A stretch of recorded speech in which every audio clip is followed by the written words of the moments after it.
Welcome to the collection of the wildest and craziest AITA Reddit stories of all time. From wild betrayals to shocking twists, these tales will leave you questioning who is really in the wrong. Let's dive in together. The first story for this collection is from Recognition Naive 4365. My hostile dog attacked a child who was messing up with the dog. AITA for bringing the dog out. I'm a 17 female, and I got my dog a 1.5 years ago at 8 weeks as a gift from my parents. He is a pitbull/boxer/German Shepherd mix at 80 pounds, all white with black spots and a black eye patch and bright blue eyes. Very pretty dog. He has never been a socially adept dog towards people, very nervous. So, I started socializing him after he went to the vet a few days after I got him, and he advised me that my dog needed to be socialized ASAP, and that he will always be a nervous, socially anxious dog, but needs to be socialized to where he can be around people without becoming aggressive, otherwise it becomes dangerous. So that's exactly what I did. Almost every day I took him to the dog park to be around other dogs and people. He is perfectly fine walking, running and playing around strangers until they approach him, to which he will bark and run away. Most people, when they first meet him, comment, "Oh, look at your eyes," and ask to pet him, so I tell them he doesn't like strangers. Everyone at the dog park knows this and respects it. A few of them have gotten to the point where they can pet him, as they've seen him often enough and he knows them. I am content with this arrangement. He is well trained otherwise and loves playing fetch. The issue arose when two seemingly unsupervised kids came into the park wanting to pet the dogs. While he is an off-leash dog, I will come into the park if there are people in the field next to the park to avoid issues, or if there are dogs in the park. This time was when there were people in the field, and so I was the only one in the park at the time playing fetch. I was sitting on the bench with him bringing me the ball to throw, and the two boys came over and asked what his name was. Kids have way too much energy, and the desperation energy around them doesn't sit right with my dog. I told them his name, and they both went to go try to pet him. His fur went up, and he let out a low growl before snatching his ball and walking away. Both boys looked disappointed, so I apologized and said, "He's not friendly to strangers." I assumed that would be the end of it, as one of the boys turned to leave. However, the other one decided to walk towards my dog calling his name. My dog let off a low, uncomfortable growl and walked away, to which the boy still followed him while calling his name and holding out his hand for my dog to come smell. I repeated again, "He isn't friendly," and I got ignored. The boy wanting to leave looked uncomfortable. I called my dog to me, as I wanted him in arm's reach, and the boy following him decided this was the perfect opportunity to come closer. Now while he is a very nervous dog, and is a very attached to me, meaning he is defensive, calling him over maybe wasn't the smartest choice, as instead of running away, he went into defending me against what he considered a threat. So, when the boy came up, instead of running, he stood his ground and started barking. Ball still in his mouth, barking fur up and doing that jumping thing. He wasn't moving towards the boy, but I still got up and asked what he was doing, and the boy finally acknowledged me and left with his friend. I was naive to think that would be the end, as a little while later, his mother came back in and got mad at me for not allowing her son to pet my dog. I was honestly kind of shocked and didn't know how to react. I told her that he isn't friendly to strangers, and it is dangerous for everyone for him to try to pet my dog, so I didn't let him. I guess I said the wrong thing, as she accused me of letting a vicious, aggressive pit bull into a public space with little kids. I was already about to leave, as my dog was worn out enough, so I got up without saying anything and went to leave to avoid making it worse. My dog got up and trotted after me. She ran and blocked the gate, saying she was calling the cops and having my dog put down. I didn't want to try to move her, as I didn't feel like having to go through her accusing me of assaulting her, so I walked back to the bench and called my father, letting him know what was happening and asked him to come over and help me leave. For a little context, my father is very involved in the community. He works with the police department a lot and is very politically involved. So when he heard she threatened to call the cops, he let me know that he would call the sheriff directly to come over with another officer and told me to not say anything to her. So I did as direct. A few minutes later, 2 officers arrived with my father soon after. She started crying to the officers how I was harassing her and her son after her son asked to pet my dog, and she was blocking the gate still, and was too hysterical to move. So, my father just climbed over the fence to go talk to me and check on my dog. I got him on a leash. I hadn't before, as I didn't want the kid running up to him when I wasn't paying attention and my dog not being able to run away, while they spoke with the mother. Then they spoke with me and my father to get my side of the story. And the whole time, my dog sat at my side, watching the officers without being aggressive. Come to find out, she hadn't called the cops like she threatened, as threatening to have my dog put down and blocking us from leaving the park can be argued as false imprisonment. And so the officers asked if I wanted to press charges. I declined, but asked if there would be a note on her record for future incidents, to which they said they would make a note of it in the system. I glanced over at her, and she had a smug grin on her face as if saying, "I won." It was very satisfying to watch it drop, as the officers walked over and had her move over, while me and my father left, and she was being told that she was lucky I wasn't pressing charges. Hearing her whine about how unfair it was, blah blah blah blah, was very satisfying. While I think I handled this well, and my father is on my side, my mother thinks I went too far. That should have just had my dog jump the fence and climbed over myself and left instead of involving the cops, especially in front of the young boy. I was asked at the dog park about it the next day. As community dog park having cops show up and my dog being recognizable, I explained, and one family, who has a young girl about the same age as the boy, sided with me while others seemed uncomfortable but didn't say anything. Now I'm feeling like I might have gone too far with how I handled the situation, and I could have left a different way, but I also didn't choose to press charges, and just wanted it to be handled without me getting in trouble. But now I feel as I might have taken it too far. So, AITA for calling the sheriff after bringing my hostile dog to the dog park? I don't feel as though I am, but I'd just like the final confirmation. Edit. I would like to make an edit for clarification. This is an off-leash dog park. Dogs are specifically not allowed to be leashed at this park, as it can become a tangled mess. There is a kids' playground that is also fenced in down the street. Both are gated. He is not a friendly dog. That is not the same as being aggressive.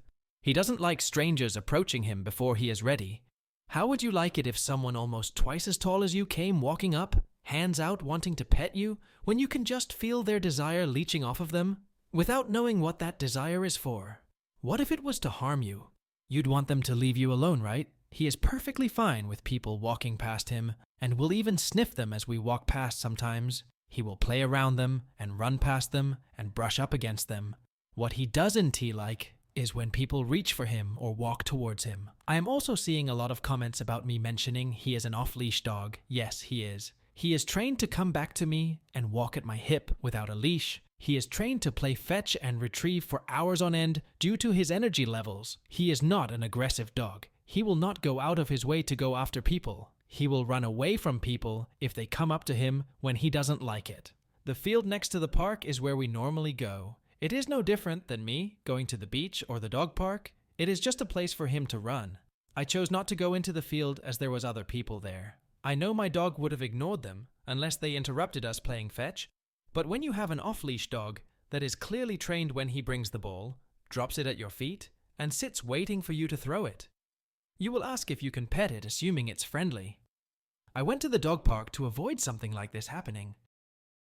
OP is not an AH for taking her dog to the park. She had already alerted the boys not to play with her dog because of his nervous nature, but the boy continued.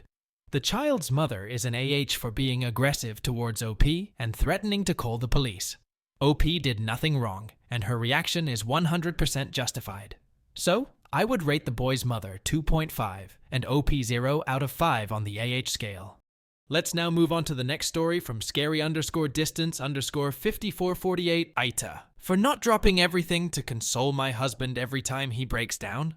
I, 37F, have been married to my husband, 40M, for 8 years and have been with him for 10 years. We also have a 1-year-old. And since our baby girl was born, I have gone back to work, but only work 15 to 20 hours a week, making about $1,500 a month. The past 4 years have been very trying for us due to financial issues related to a lawsuit he has been fighting, which has cost him a lot of money and stress. I tell him and not us because he is the breadwinner in our family, and although I work part-time, it's in retail. And when we first met before we got married, he bought the house we live in based on his income and not mine. The lawsuit he is fighting for is worth him fighting for. as he is a partial owner of a business, and his partner one day decided he didn't want my husband to be a part of it, and decided to just kick him out of the business and stop paying him quarterly for what the business brings in. So, I have faith that he will eventually get paid for this once the courts have settled it, but I also know that there's no telling how long it will be until something is decided, as it's already been 4 years and not settled yet. This has caused him, and I, a lot of stress, and has drained his bank account's backlog. I should add that prior to this, life was good. He never looked at prices of things, always had money. We would go on vacations, but now we never have money. He lashes out on me for not contributing enough financially, but I pay for groceries, etc. And food for our baby and 2 dogs. One of them being diabetic and needing special food and insulin every month. I also pay for our part-time nanny 1 day a week. For the past year or 2, my husband will wake up in the middle of the night and start crying, and sometimes when I'd ask what's wrong, he'd lash out at me and tell me I'm clueless and have no idea what's going on in his life, but that maybe if I paid a bill, I'd have a clue. One of our dogs, the non-diabetic dog, but bigger and can be aggressive, can sense my husband's energy/emotions and has started to bark aggressively now when she hears him start yelling or crying, which will upset my husband more, make him yell even louder at the dog, and I will not yell at the dog and rather make sure our 1-year-old is safe and try to keep her from being frightened, which ultimately ends up with my husband getting even more angry than I am, choosing to make sure the dogs and baby are taken care of and not him. At first, I would get up and console him, but as time goes on, it has become a daily thing, and I'm becoming numb to this. I feel like I'm constantly trying to cheer him up, while also trying to not let myself go into a depression for our child, and have mastered the art of putting on a happy face and blocking out the bad stuff so I can focus on having positive energy for our child and dogs for that matter. The kind of outbursts he has, which are daily, mind you, involve him yelling at the top of his lungs, veins popping out of his head, the kind of yelling where your voice kind of has a high pitch to it, like in the movies when someone is about to explode, followed by sobbing. 1 minute he's screaming at me for not caring enough about him or paying a bill, and the next he's crying. So I clearly don't feel like running over to him to give him a hug after he's had his outbursts. I should also add that after our baby was born, he started accusing me of cheating on him, which I am not, saying I'm always on my phone, and it's gotten so bad that he will regularly wake me up in the middle of the night, accusing me of texting or even FaceTiming someone while in the same bed next to him. I've given him permission to look at my phone whenever he wants. I've even put my phone on opposite side of bedroom so he can't accuse me of being on it at night, but he's now saying that I must have a secret device I'm messaging people on and that he can hear me texting. He says the reason for him believing I'm cheating on him is because I clearly don't have affection towards him and our lack of life lately. I've told him that I'm constantly exhausted due to being a first-time mother, and that when accuses me of cheating on him, that too doesn't help me want to have. I love my husband and hate seeing him like this. I keep telling myself that once the financial issues subside, we'll be better, but it's changing me as a person. I'm no longer the happy person I used to be, and he's become so angry that I even hesitate to bring him around friends or family in fear that he'll have an outburst towards me in front of them or at them. I don't want to leave him, as I feel like he has no one left. He's ruined a lot of his relationships the past few years because of his anger, and people just don't feel comfortable around him. He used to be so fun to be around. Now people don't want to be around us because you never know what you'll get. He doesn't care if my mother or brother are visiting, and will even have one of his outbursts towards me, calling me everything under the sun with them in the same room. It's embarrassing, and puts my family in an uncomfortable situation as well. He claims that if I gave him the love and respect he's been asking for the past few years, that he wouldn't be this way. Is this really my fault? Am I really a bad and selfish person who doesn't care about him? I don't think this is my fault, but maybe I'm wrong. Maybe I'm not seeing something. Should I be dropping everything every time he starts crying and run over him to tell him everything will be okay? Even though there's a chance he'll yell at me for not being aware of anything? I just don't know what to do anymore. OP is not an AH for prioritizing her emotional well-being. OP's husband is an AH for yelling and creating troubles for OP.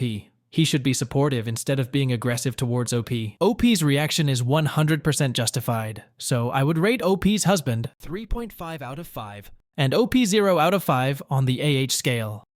Let's now jump on to the next story from randomokgirl_24. AITA for communicating that if my brother is present, my family will not be. I, 24F, and my husband, 25M, relocated over the last year to another state. Both our families still live in our home state, and part of the reason for moving to give us some distance. Because we haven't been long distance from our families very long, we committed to being home for the holidays. We would split the trip, spend Thanksgiving and Black Friday morning with my in-laws, then drive 2 hours to my family to spend Friday evening and Saturday with them, leaving Sunday morning. Update: I really didn't expect this post to get so popular so quickly. To everyone who has urged me to see how toxic this situation is, and how important it is to separate myself and my husband, thank you. It's very humbling to have people with no skin in the game tell you to get out and stop allowing this type of behavior. This honestly isn't even the craziest situation that's happened over the years. For those emphasizing therapy to help navigate this properly, I 100% agree and have decided that's my most immediate next step. Also, to those saying I don't understand what my brother is going through or how hard his life is, everyone is entitled to their own viewpoint. But let me be clear. My brother has done everything from threaten my life to actually breaking my arm. I very ignorantly thought time in the army and away from home might be good for him and allow growth. Maybe giving us the chance to start fresh, but situations like these tell me that's not going to happen. So if I am the AH for cutting that type of abuse off, I'm okay with that. It's important to note a couple of things here. We live 8 hours from my in-laws and 10 hours from my parents. When we visit, the trip is very taxing mentally and financially, as we often drive through the night to make the most of our off days. I also have narcolepsy, so my husband usually takes the brunt of the drive. We do see my in-laws more as we have a better relationship with them, and they make more of an effort to travel to us as well. My family does not. Before leaving this year, I was intentional about communicating our boundaries over a phone call with my dad. The main one was that my younger brother, 20M, could not be rude to me or my husband because we would leave early. To be clear, when I say rude, I mean cussing us out, calling me the threatening us with violence, etc. This post would get way too long to give all the context, so the short and sweet of it is, my brother has always had behavior issues that require medication. When he hit puberty, most of those manifested into anger, and he was severely mentally and emotionally abusive to everyone in the house. Over the years, it's gotten less explosive and more calculated, and because of this, we don't have much of a relationship. My parents, especially my mom, have always made excuses for his behavior, saying, "That's just his diagnosis," or "That's just your brother," with the underlying implication that we should just accept it. They also won't acknowledge that said abuse ever occurred. Now, please hear me when I say I understand how complex behavioral diagnoses can be, and how taxing it is to go through all the medications, therapy, etc. But after growing up with two brothers who both have these issues, the other is 23, there is a point where the diagnosis stops and your choices begin. As I said, our only boundary was that my brother not be rude. I really wanted to enjoy our visit, as I haven't seen my family since July and we won't be able to travel for Christmas due to have it falls this year, and a lack of PTO. We almost made it. It's Saturday night, and we're all having a conversation about my brother being the favorite. LOL, not kidding. My mom had joking dismissed it, but then attempted to point out in a conversation with me that my brother's name on Life 360 was indeed the favorite child. Upon hearing this, my husband leans over to me and neutrally remarks that he didn't realize I was still on Life 360 with my family. I said that I was, as I thought when I moved, it would give my parents peace of mind to see me moving around on the map. He then comments that the logic there was funny, because if I got taken, my parents wouldn't know where I was even supposed to be. Again, he said this very neutrally, and to me. My brother immediately straightens up and calls my husband a dumbs. My husband, who doesn't agree with how my family treats me and can't stand my brother, immediately claps back with, "Actually, you're the dumbs." And they get into it. It ended with my brother threatening to break a glass bottle upside my husband's face and storming out of the house. Afterwards, my mom turns to my husband and says that she doesn't appreciate that kind of language in her home, and that arguing with my brother is not helpful. My husband retorts that my brother might get away with speaking to them that way, but he is not allowed to speak to us that way. My mum jumps to my brother's defense and they argued a bit more. Later, my dad came in and asked what happened. After explaining that my brother cannot cuss and threaten my husband, my dad said, "Well, you know that's just your brother." Honestly, I'm surprised we went this long without incident.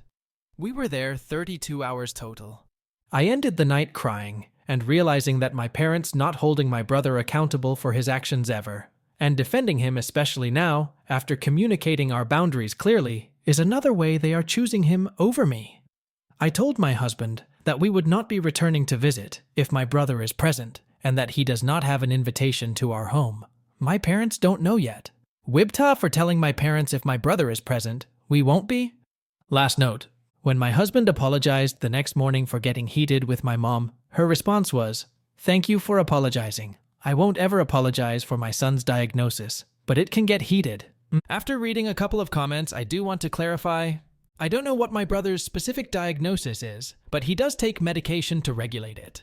For years, he has exhibited psychopathic tendencies like harming animals intentionally, not showing remorse, or taking accountability for situations where he's caused physical harm, and outwardly enjoying causing someone emotionally pain through words. I've also seen him exhibit way better control over his anger when he thinks it will benefit him, for example, in front of a girlfriend or in public spaces. He also can successfully live on his own, and he is currently AWOL from the army and hiding out at my parents' home. OP is not an AH for prioritizing her emotional well-being and setting boundaries with her toxic brother.